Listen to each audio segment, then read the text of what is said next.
Good afternoon, everybody. Thank you for hanging in there for this, what we think is an important opportunity.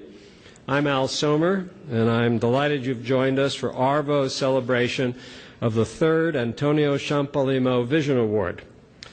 This year's award, which includes a stipend of 1 million euros, which is still considerably more than $1 million, recognizes contributions to the alleviation of avoidable blindness. On alternate years, as last year, the award recognizes contributions to vision research. Eligible groups and individuals must still be actively involved in the work being recognized, which the stipend is meant to support. Discovery and programs that address blindness prevention have long been a focus of ARVO interest and activity. It is therefore fitting that we celebrate the achievements of our colleagues here at ARVO each year. On behalf of the jury, which I have the privilege to chair, and the Champalimaud Foundation, I thank the ARVO trustees and officers for making this celebration a regular part of the ARVO program. Of the 11 distinguished jurors, at least 3 others are with us today, Drs. Paul Sieving, Nag Rao, and Jose Cunyavas. I would ask them to please stand and be recognized.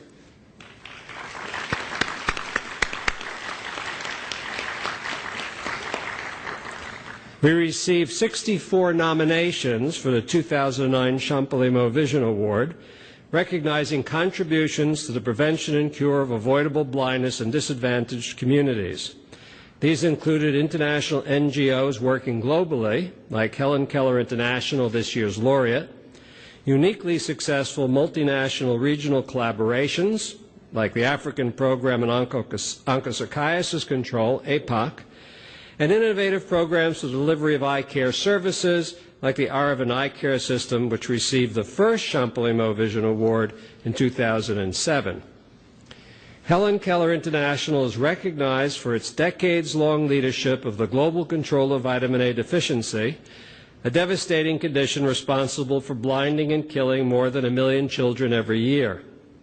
The World Bank and the Copenhagen Consensus, a group of leading economists who prioritize the value of alternative development investments, have identified vitamin A supplementation as one of the most cost-effective of all health interventions. UNICEF estimates that more than 500 million supplements are distributed each year, with over 40 high-risk countries reaching more than 80% of their target population with the twice-yearly recommended high-dose supplement. As a result, nearly half the children who would otherwise have gone blind or died have been spared these fates each year. For its innovative advocacy and programmatic leadership towards the global alleviation of vitamin A deficiency, the 2009 Champalimaud Vision Award was presented to Helen Keller International in a ceremony in Lisbon, Portugal this past September, held under the auspices of the President of the Republic and attended by distinguished representatives from around the world. I'd now like to invite the President of HKI, Kathy Spawn, to describe HKI's programs and activities. Kathy.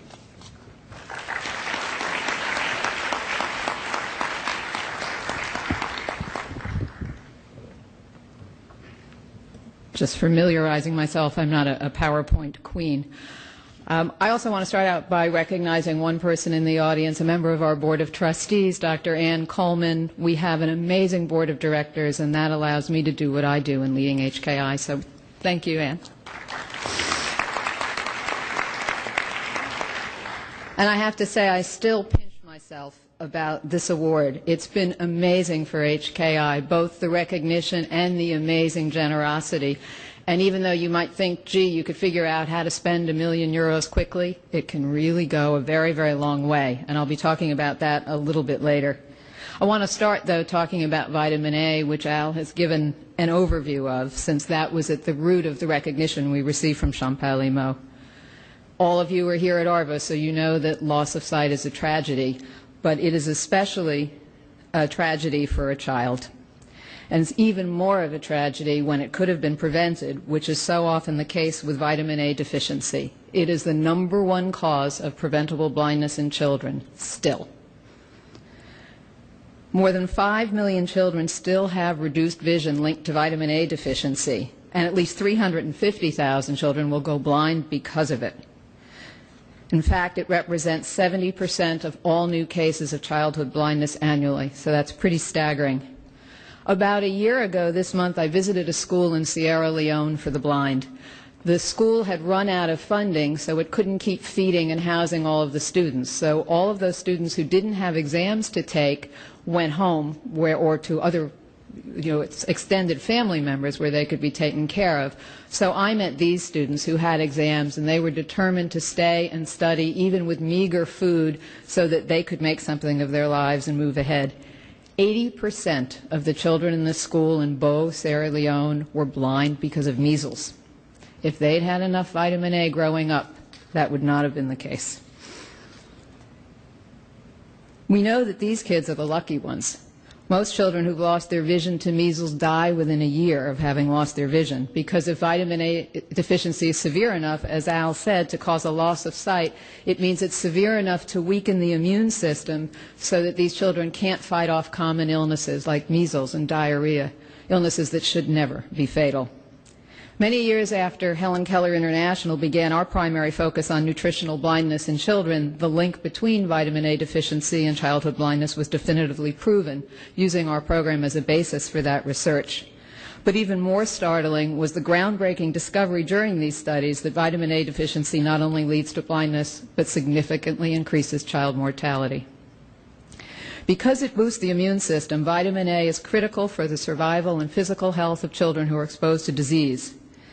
This contribution to child health was explored in the mid-1980s in Indonesia with involvement from HKI, and a study showed remarkable reductions in deaths of children under 5 when they were supplemented. And I have to tip my hat to the wonderful man who introduced me, who was pivotal in leading that research. Subsequent research showed that where a population is at risk of vitamin A deficiency, supplementation reduces mortality in children who are 6 months to 5 years old by as much as 23 to 34%. It's been estimated that approximately 1/3 of the world's children under the age of 5 still have inadequate dietary intake of vitamin A. That means they are at risk for blindness and that they are ill-equipped for survival. Because of these discoveries, vitamin A deficiency is recognized today as a global health problem, and one with an inexpensive solution. As Al mentioned, the Copenhagen Consensus that met last May put at the top of its list micronutrient supplements and singled out vitamin A as the most cost-effective intervention. The supplements cost just pennies, and the full cost of delivering them to the children who need them is $1 per year per child. Vitamin A supplementation has become a central pillar now in the global fight against childhood blindness and child mortality, and it's been at the forefront of Helen Keller International's work for nearly 3 decades. Our approach is to work through partners, building their capacity on the ground. So we strengthen local governments and community organizations to ensure that they have the skills and the long-term commitment themselves to vitamin A supplementation so that those efforts will be scaled up. We integrate vitamin A supplementation into already existing delivery mechanisms rather than creating something new that's a parallel structure to impose on the ground. So where there have been immunization programs, we've piggybacked on them, which strengthens both of them. As the immunization programs have been phased out, we've been challenged to come up with other ways to get vitamin A out. We've worked with our partners to create new platforms such as Child Health Days, or this, which is in Sierra Leone, which translates as Mother and Child Well Body Week. We've also integrated vitamin A with other eye health programs. Of particular note, we've layered it onto the work of community volunteers who distribute the drug ivermectin to combat onchocerciasis, which is both a blinding and a disfiguring disease. This approach is a real win-win. More women and children will show up to get the ivermectin because there's something there for their children under 5, that being the vitamin A. So there's something for everyone. And in turn, we reach more people with vitamin A if they were already coming out for the ivermectin. Because we're using the same volunteer networks and simply layering on solutions, the cost of training, of transportation, storage, personnel are all maximized. So this is a tremendously cost-effective approach with a really big bang for the buck. Last year, we worked with partners to help deliver nearly 76 million of those half-billion capsules that UNICEF cited to children under 5 in 17 countries in Africa and Asia. But the global health community is getting complacent. A recent article in the December 2009 PLOS, Public Library of Science Journal, cited UNICEF saying, vitamin A supplementation coverage has increased, and blindness due to vitamin A deficiency has been virtually eliminated in many developing countries. Well, there has been great progress, but it is critical to remember that this is a really fragile victory. Another recent WHO report concluded that 1/3 of preschool children have low serum retinol concentrations. More than 5 million children and nearly 10 million pregnant women still are affected by night blindness. According to a nutrition series in The Lancet that was released in 2008, vitamin A deficiency annually still is claiming the lives of 670,000 children a year under 5. In order for the positive trends to continue, vitamin A supplementation has to be maintained, increased, and strengthened. There must be constant vigilance. We can't say we've done so great, we can sit back now. There can't be backsliding. There are documented cases where a shift in policy has led to dramatic drops in coverage. For example, in Senegal, stopping National Child Health Days led to a reduction in coverage which had gotten to above 90% to 50%. In Kenya, there was a change in the distribution strategy that led to sharper reductions, going from 80% of the target population to only 17%. So the success that we've had should encourage continued resolve and never complacency. We are committed as an organization, and thanks to the generosity of Champalimaud funds, we know we will be able to preserve and expand on our current efforts. Vitamin A is not all that Helen Keller International does, though it was our experience in vitamin A that taught us how to work with governments and communities to help create and strengthen eye care and other health care systems, such as developing comprehensive cataract care models in Asia. We develop pilot programs that test new community models to prevent blindness, and then we work to integrate them into the local communities and government systems. I want to speak about one today, which is diabetic retinopathy. And with apologies, I am neither an ophthalmologist nor am I Dr. Spahn, so I ask for your indulgence as I engage on a bit of a medical discussion.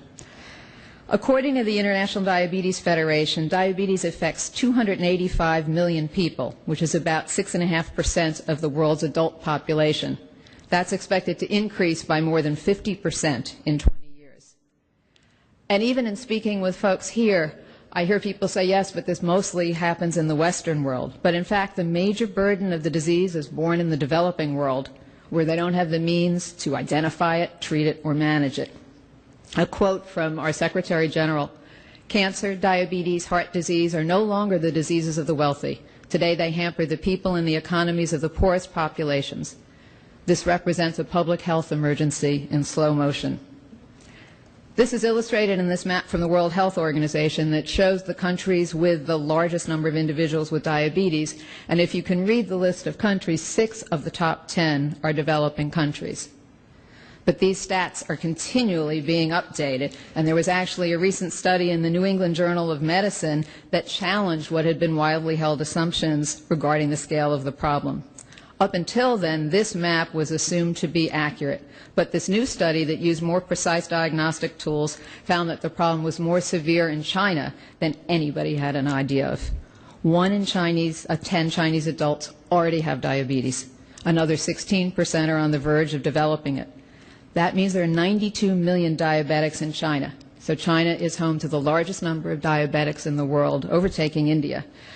The study found also that more than half of the people in China with diabetes didn't know they had diabetes. Clearly, we've got a ways to go to wrap our arms around the magnitude of the problem, let alone to come up with solutions moving forward. This drew Helen Keller International's attention to diabetic retinopathy because it's a leading cause of blindness among working-age adults, which means it also has significant economic impact. Currently, 4% of blindness is attributed to diabetic retinopathy, but given what's going on with diabetes around the world in countries like China, India, Bangladesh, Indonesia, these numbers are going to grow. Our fear is that 20 years from now, people will turn around and say, what was anybody thinking in 2010? Why weren't they devising solutions? The longer you have diabetes, the more likely it is you will develop diabetic retinopathy, and the greater likelihood you'll have vision loss. In developed countries, more than half of all people with diabetes are older than 65. In fact, only 8% of adults with diabetes are younger than 44. But if you look at the developing world, 3/4 of all people with diabetes are under 65 years old, and 25% of all adults with diabetes are younger than 44. It's a ticking time bomb. I go back to Ban Ki-moon's quote, "It's a public health emergency in slow motion." After 10 years with diabetes, 75% of people have some form of retinopathy. After 15 years, nearly 30% have proliferative retinopathy, and 10% will develop severe visual impairment. Now, as I was preparing this talk and looking at the stats, I found all kinds of stats that disagreed with these stats, but this seemed to be the average of the studies that have been out there. We know what works to prevent diabetic retinopathy and to halt its progression. Timely identification and treatment of diabetes can prevent vision loss from diabetic retinopathy, and proper management of glucose, lipids, and blood pressure through healthy diet, exercise, medication can help delay both the onset and the progression of diabetic retinopathy.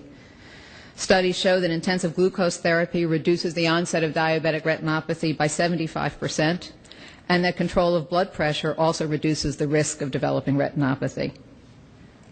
There are also effective treatments that can slow the progression of the disease and limit further vision loss. Panretinal photocoagulation is an effective means of delaying progression of the disease, and there are rare cases that require surgical treatment. But this is not so easy in the developing world. We need diabetologists and endocrinologists who understand the risk of vision loss that's posed by diabetes and who are willing to educate their patients and encourage them to seek out annual eye exams. We need ophthalmologists who are capable of effectively diagnosing and treating diabetic eye disease. And clinicians need access to affordable equipment. The prohibitive cost of retinal cameras and lasers severely limits the capacity of clinicians in the developing world to establish efficient, high-volume practices to address the disease. We also need patients who understand the nature of their disease and are willing to commit to the proper disease management in spite of the fact that, at least in the case of diabetic retinopathy, this will not restore their lost vision. It will simply halt further loss of vision. In the developing world, these components are rarely available, but we've decided to see if we could come up with some pilots that could tackle these issues. We have 2 programs that have just started in the last year, one in Indonesia and one in Bangladesh. As in all of our work, partnership is key, and in fact, the first Champalimaud Award winner, Aravind Eye Care System, has provided valuable advice to us on their work in diabetic retinopathy, so we've been able to benefit from their experience. We've also partnered with the Singapore National Eye Center, who's been very helpful in training. Our model tries to address the various components of the challenge. So we educate clinicians and patients. We provide clinicians the tools they need both to identify and treat the disease, and then to the extent we can, we work to eliminate the barriers to care. A key question for us is, do diabetologists, nurses, general practitioners who treat people with diabetes advise them effectively about the eye health risks they face and what they can do to mitigate those risks? So our approach starts with educating the clinicians who are caring for diabetics about the eye health consequences of diabetes and the importance of early detection and treatment of retinopathy. These folks are the front lines in this fight. In both Indonesia and Bangladesh, we began by conducting knowledge, attitudes, and practice studies to assess the level of awareness among the clinicians and the community members as well about diabetic eye disease and to identify what misperceptions were out there. Then we focus on the patients. Many patients are asymptomatic for a long time, so they're unaware that their vision is already threatened and that they're beyond the optimal stage for treatment. So we work developing and distributing patient education materials at diabetic clinics to educate diabetics about the importance of annual vision screening. Raising their awareness is a vital first step in combating the problem. A second vital step is providing clinicians the tools they need to identify and treat diabetic retinopathy in the most effective and cost-efficient ways possible. Retinal imaging is the quickest, most reliable means of identifying diabetic retinopathy, so we've provided high-quality digital cameras to our partners in Indonesia and Bangladesh, along with training in how to use them. This training was done in partnership with our colleagues at Singapore National Eye Center, as I said. We also provided computer software developed by Digital Healthcare to efficiently manage these retinal images and the patient data. the company substantially reduced the price of its product, Optimize, so that we could use the software in developing countries. Our local partners, the Chittagong Eye Hospital in Bangladesh and the University of Indonesia Department of Ophthalmology, provided the space to set up the image grading centers, and then we went in and trained their staff to grade the images and to identify signs of the disease. In order to maximize the cost efficiency of the program, we tried to identify individuals with the appropriate minimum level of education and experience needed to effectively fulfill these tasks, because we have learned that digital photography and grading both can be effectively conducted by mid-level health personnel if they've had the proper training and ongoing supervision. Finally, we provide state-of-the-art laser equipment and train ophthalmologists in the latest methods for treating DR through pan-retinal photocoagulation. Training, again, is done through the Singapore National Eye Center, and also thanks to one remarkable doctor, Dr. Roz Stevens, who isn't here today because she's on her way back from Indonesia, where she has been training the doctors participating in the program. Rather than waiting for diabetic patients to come to us, we have to actively seek them out. Traditionally, vision screening has been the responsibility of ophthalmologists and optometrists. If a diabetic needed to have their vision checked, they would have to seek an ophthalmologist out and know to do so. But whether you're talking about the developing world or the developed world, right here, this isn't happening. In the United States, a recent study found only 50% of diabetics in this country get annual eye exams. So in Bangladesh, we partnered with the Diabetic Association of Bangladesh to put digital retinal imaging cameras in 2 of their facilities, and again, to train their staff to conduct the screenings. In Indonesia, we partnered with the University of Indonesia's endocrinology department and put a camera in their clinic and again trained their staff to use it. So by placing these cameras within the diabetic hospitals and clinics and advocating that retinal imaging become a standard component of the exam, we're really hoping to institutionalize the idea that when a diabetic goes in for an exam, it's as natural to check their eyes as it is to look for sores on their feet. Patient counseling is also really important. Patients have to be properly managed to enhance their compliance. Individuals who have advanced forms of retinopathy have to understand that treatment will limit further vision loss but will not reverse it. We also work to create effective referral linkages between diabetic care providers and qualified ophthalmologists. But then there's the big issue of affordable care to ensure that the poorest of the poor can access these services well. Is a cost-effective model possible, as it has been with cataract in Asia? Could fees derived from a very high volume of diabetic screenings conducted at diabetic clinics be used to cross-subsidize diabetic retinopathy treatment for the far fewer number of people who suffer from advanced stages of the disease and can't afford the treatment? These are questions we hope to begin to be able to answer through the 2 pilot projects that we've got underway. In all of this work, the collaboration between the clinicians who are focused on diabetes treatment and the eye care sector is a key aspect of the approach. Ophthalmologists and endocrinologists have to come out of their silos on this, and these kind of partnerships have been a vital starting point of our pilot projects. And the collaborative effort has to focus on prevention and treatment. All clinicians have to reinforce key patient education messages, that diabetes is a relentless disease that will continue to inflict harm if it is not managed properly, and that diabetic retinopathy can be effectively controlled and that vision loss can be prevented through intensive glucose, lipid, and blood pressure control and treatments. We're fortunate that there's excellent technology to address this issue, but in order to bring these pilot programs to scale and to effectively combat what is a fast emerging public health issue, we need to find less expensive tools. As I noted, reliable, high-quality digital cameras and lasers are unaffordable for many providers in the developing world. There have to be more affordable solutions. I know that David Green and his colleagues at Quantum Catch are currently designing a high-quality fundus camera with a target price of $4,000 compared to the $20,000 for what we had to buy for our project. And in fact, it's being field tested this month at Aravind Eye Hospital in India. This is the kind of innovation we need, and similar advances in developing low-cost lasers as well. Low-cost and easy-to-use equipment is key if we're going to be successful. And Aravind has also successfully added a tele-ophthalmology component for distance screening, which is a great way to expand screening efforts and really detect diabetic retinopathy early on. We also have to look at the barriers that limit a diabetic patient's ability to obtain annual vision exams and their willingness to pay and to comply with treatment plans. If the barriers are primarily economic, we need to learn what price people would be willing to pay for a service that in some of their minds isn't providing a tangible, immediate benefit. We need to know what investments we can make in patient education and outreach to overcome these barriers. So as you can tell, we've got many more questions than answers right now, which is the nature of a pilot project. There will be areas where we fail and areas where we succeed, and we'll continue to improve the programs based on what we learn. I want to close by circling back to the reason I'm here. I imagine a lot of you in this audience during the introduction were thinking, geez, what would I do if I had €1 million? It's a great problem to have. We're using it in 3 primary areas: supporting reaching the hardest to reach children with vitamin A supplements and other programs to combat vitamin A deficiency, in cataract programs, the #1 cause of blindness in the world, and also building our own internal organizational capacity by making shrewd investments in our infrastructure and our ability to raise discretionary funds. This is critical to our continuing ability to innovate and remain competitive. We have to invest in our organizational strength.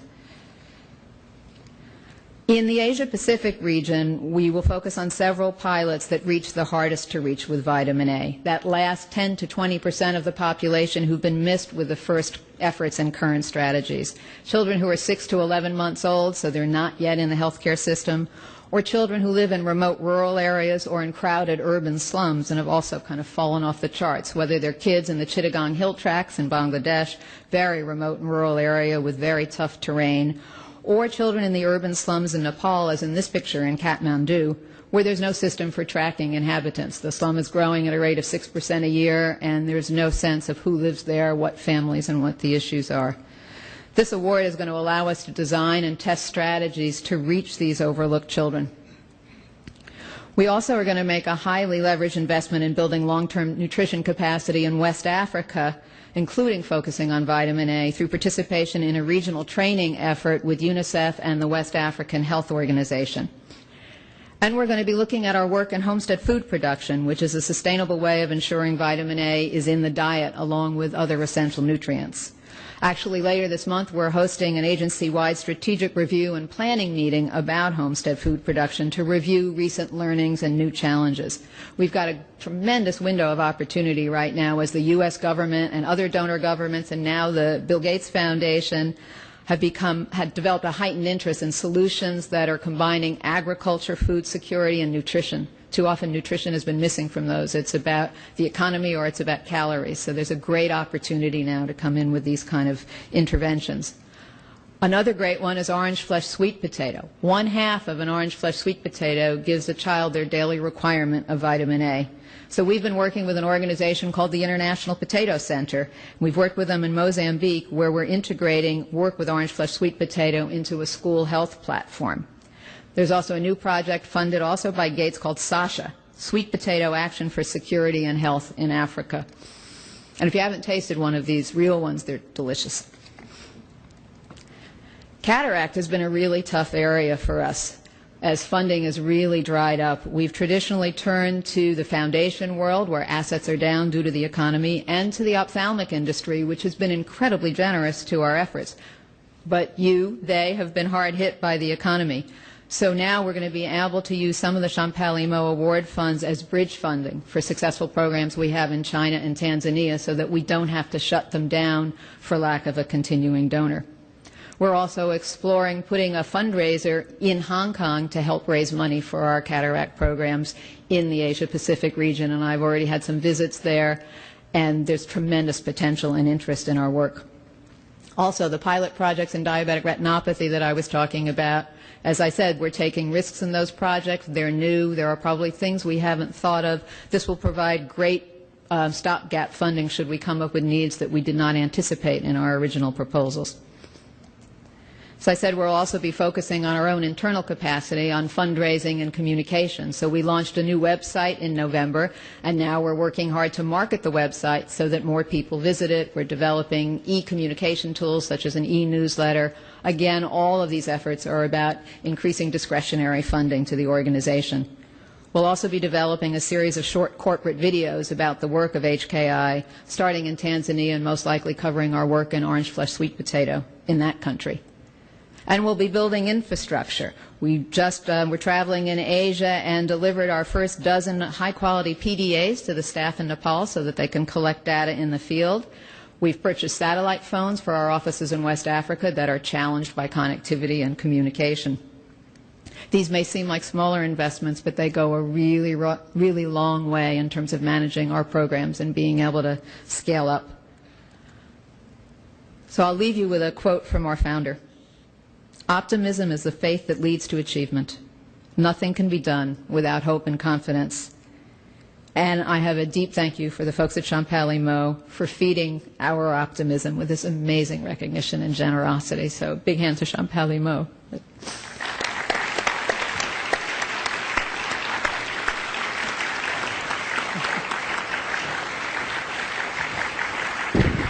I'll now ask Dr. Antonio Borges to address you on behalf of the Foundation. Antonio, I should tell you, is a professor of economics. He then went over to the dark side by becoming a dean. Then he went over to the darker side by going to work for Goldman Sachs. But he's reemerged in the light. And he is one of the 3 founding directors of the Champalimaud Foundation and puts in a lot of time and effort. Antonio? Thank you, Al. I wasn't expecting that you'd remind everybody of my dark past. Well, I'm extremely pleased to be here again to conclude this wonderful ceremony with a few words in the name of the Champalimaud Foundation. I'm representing my president, Leonor Beleza, who has been here before, but she had to attend a meeting of neuroscientists, which is an area of research which is now our main focus of attention.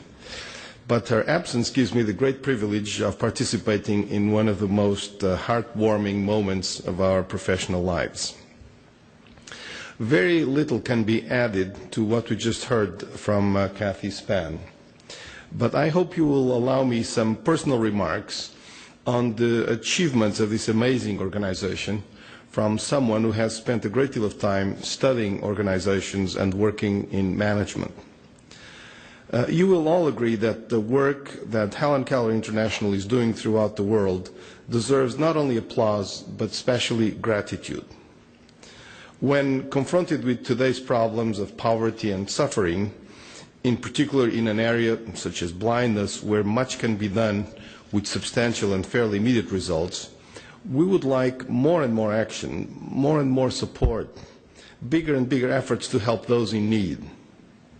But although there is a multitude of initiatives, the real promise comes from those who are efficient, who can deliver great results with limited means, who over the years build a reputation for effectiveness that justifies more and more generous support.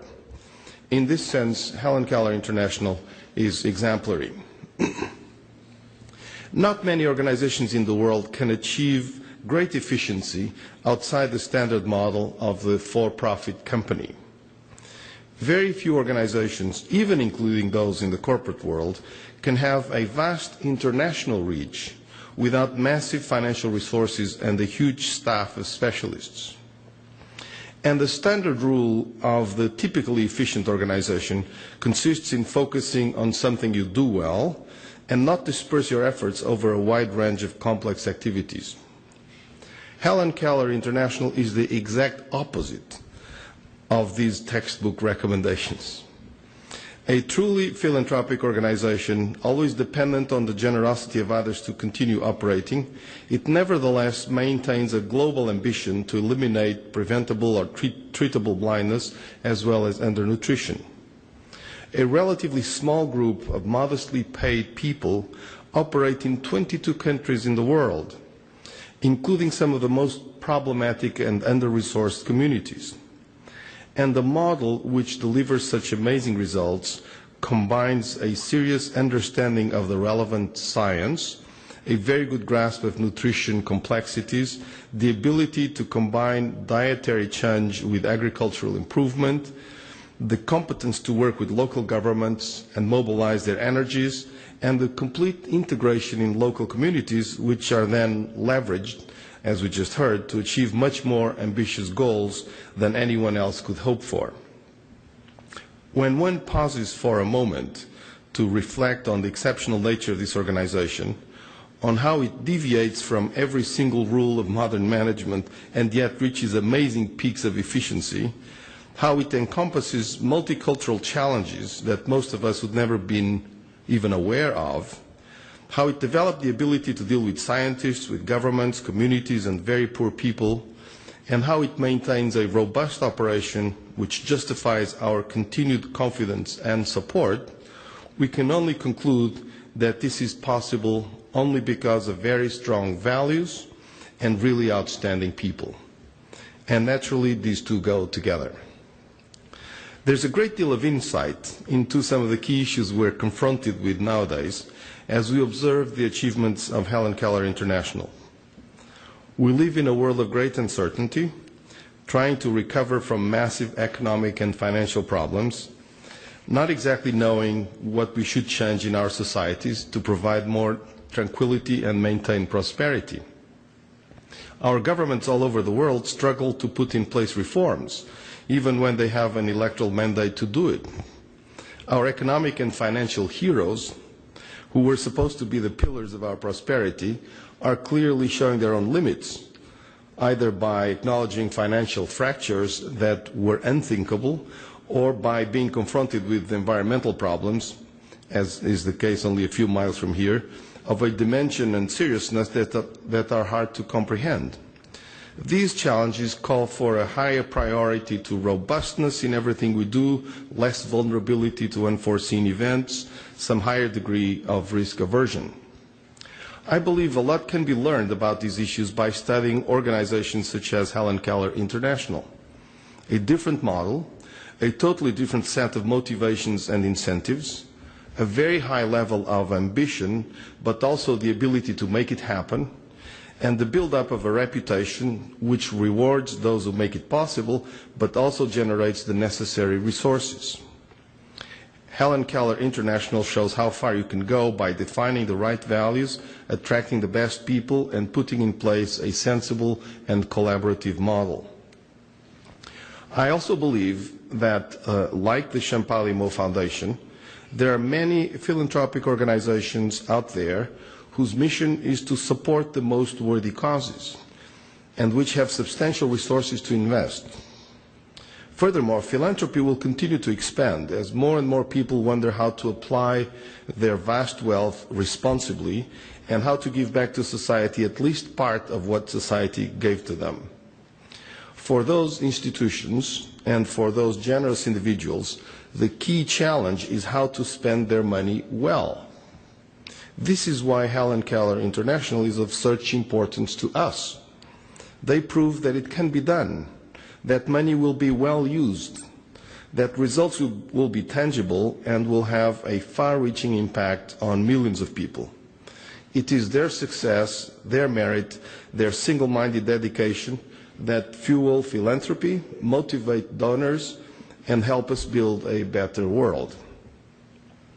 As you may recall, the Antonio Champalimaud Vision Award recognizes both scientific excellence in even years and effectiveness in fighting blindness in odd years. I'd just like to conclude my remarks by pointing out how these two worlds are connected. Every scientist, even if working on the most basic and theoretical research, hopes to have impact, to contribute to some breakthrough that will someday lead to a big improvement for humankind. Every Helen Keller International worker in the poor communities of Mozambique hopes that new developments in science will make his or her efforts more productive, will produce far-reaching results and improve dramatically the prospect of some of the most deprived people in existence. It must be very comforting for scientists to recall that a key breakthrough in understanding the consequences of vitamin A deficiency led to a massive program to prevent blindness that has changed the lives of innumerable people. Excuse me. This year, the Antonio Champalimaud Vision Award will again turn its focus to scientific achievement. The jury, so ably presided by Professor Al Sommer, will have to select through a long list of outstanding candidates. I am told that thanks in no small part to the visibility and support provided by ARVO and the ARVO Foundation for Eye Research, we have a record number of top-level researchers.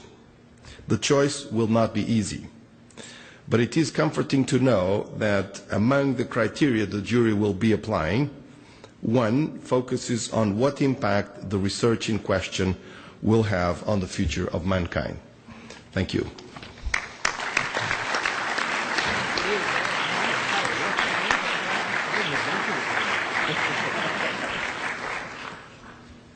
Thank you all for participating. Thanks to all of you who actually sent in nominations for this year's award, which will be for vision research and discovery.